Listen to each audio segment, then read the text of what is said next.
Meus irmãos e minhas irmãs, paz e bem. Celebramos hoje a memória de São Tomás de Aquino, um grande teólogo da Igreja da Idade Média, que foi aquele que, no tempo da escolástica, buscou sistematizar o pensamento teológico da Igreja.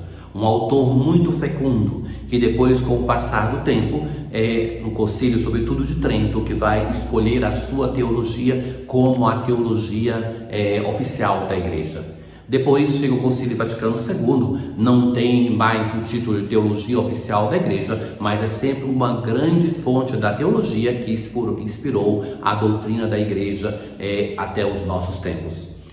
Ora, nós hoje continuamos a história de Davi. Lembra que no início eu lhes dizia que a obra de Samuel, ela vai contar um pouco da sua história pessoal, um pouco mais da história de Saul, mas sobretudo o personagem principal é Davi. Hoje nós vamos ouvir a narração do grande pecado de Davi, ou dos pecados, do adultério e o homicídio.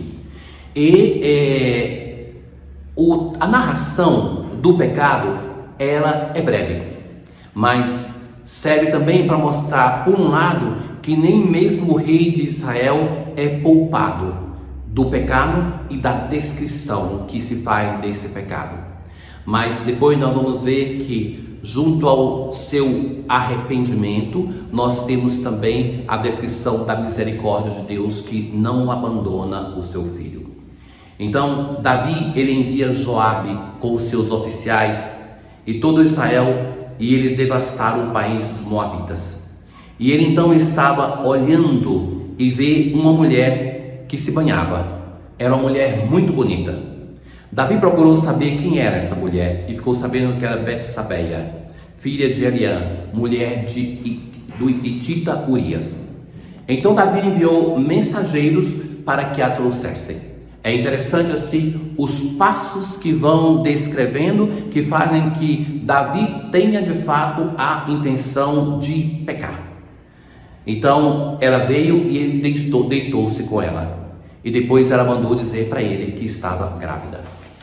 Então Davi depois chama Urias e vai insistir em diversos momentos da leitura para que ele vá se deitar também com a sua esposa. E uma expressão vai dizer assim: Davi a Urias vai dizer a ele: desce à tua casa e lava os pés. Isso é a expressão para dizer: una-te à tua mulher, porque então ele podia entender que a gravidez seria dele. Então ele não faz, vai para junto dos seus soldados. No outro dia Davi de novo insiste com ele para ir para casa. Ele de novo desceu e não foi para a sua casa. Na manhã seguinte, Davi chama Joabe e diz para colocá-lo na frente do exército, diante de Moabe, e para abandoná-lo, para que ele fosse ferido e morresse.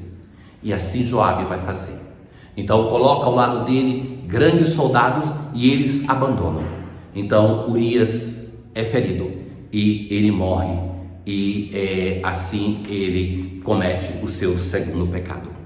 Ora, a tradição vai dizer que depois desse grande pecado, Davi, ele vai compor o Salmo Miserere, que é aquele que a igreja reza nas sextas-feiras na oração de laudes. Então a primeira parte desse salmo, ela começa com o reconhecimento do pecado. Tende piedade, ó meu Deus, misericórdia. Na imensidão do vosso amor purificai-me.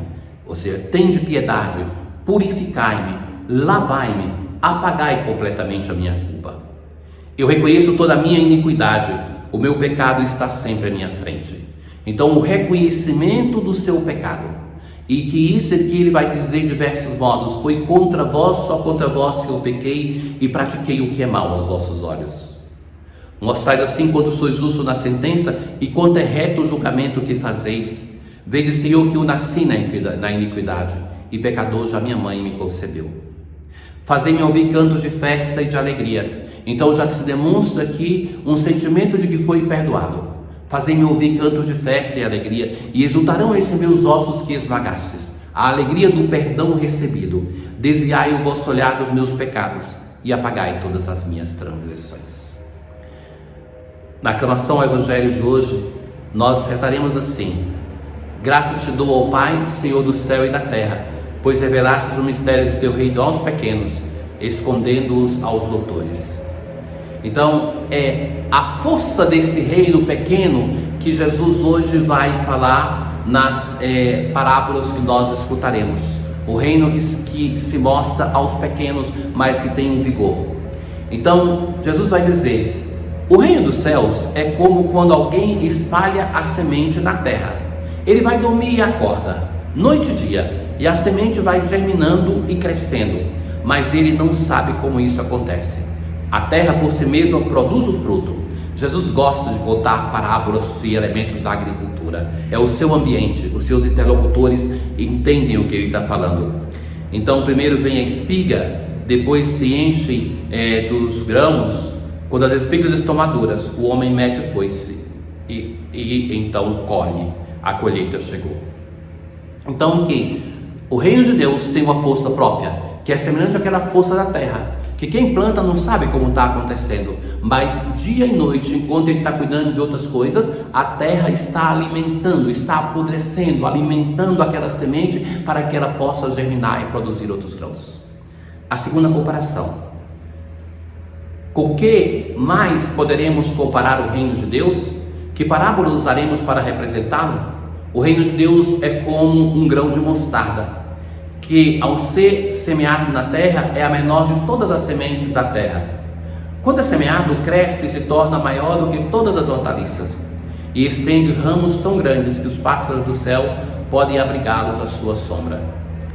Jesus anunciava, então, essa segunda parábola coloca em evidência uma outra coisa. Então, a força de Deus, através da sua palavra, que vai fazendo com que o reino de Deus vá se mostrando, vai se evidenciando, como aquela pequena semente de mostarda que dá origem da vida a um grande arbusto. Mas tem os pássaros do céu que chegam, que é o símbolo de todos os povos que vêm de longe para ser acolhido neste reino de Deus, para ser acolhido na igreja de Cristo. Jesus anunciava a palavra usando muitas parábolas como estas, conforme eles podiam compreender. E Jesus é um mestre na arte de usar a palavra, na arte de usar a parábola. E só lhes falava por meio de parábolas. E depois, quando estava sozinho com os discípulos, explicava tudo a eles. Então, meus caros, as duas parábolas de hoje nos falam da força do reino de Deus. Para nós que na labuta da pastoral, às vezes desanimamos, às vezes pensamos, mas fazemos, e parece que as coisas não andam, parece que as coisas não vão. Então o Senhor vai dizer, e olha aqui, isso era uma parábola que dizia muito para a comunidade de Marcos, uma comunidade sofrida, perseguida: tenhamos a esperança, porque este reino não é nosso. Ouvimos há poucos dias que pedia ao Senhor da messe, então, que não somente envie operários, é justo, mas é também reconhecer que esta messe não é nossa, que ela tem uma força como aquela da terra que faz a semente crescer. Ela tem uma força como aquela de uma pequena semente insignificante. Assim começou a nossa igreja, mas pensemos, as nossas comunidades todas paroquiais começam de um modo insignificante. Quando eu penso em todas as comunidades da nossa província religiosa, não só o Santuário São Francisco, mas também quem poderia acreditar que em 1981 aquele pingo de gente de uma primeira missa poderia constituir essa sólida comunidade? Então, que é a força do reino de Deus, não é a nossa força. Nós devemos fazer o nosso melhor, mas na certeza de que isto é obra de Deus, é por Ele que nós conseguimos evangelizar, é graça do Senhor na nossa vida. A oração, hoje, quero parar naquela oração que é a oração sobre as oferendas, que ela vai dizer assim: que o vosso Espírito, ó Deus, nos conceda nessa celebração a luz da fé que iluminava Santo Tomás de Aquino na pregação da vossa glória. É a luz da fé que nós pedimos, mas a oração da coleta vai dizer: ó Deus, que tornaste Santo Tomás de Aquino um modelo admirável pela procura da santidade e amor à ciência sagrada. Duas dimensões que são importantes. O conhecer a nossa fé também, não somente a santidade, que essa é por excelência. Dai-nos compreender seus ensinamentos e seguir seus exemplos. Tenham todos um bom dia. O Senhor esteja convosco, Ele está no meio de nós. Abençoe-vos o Deus Todo-Poderoso, o Pai, o Filho e o Espírito Santo. Paz.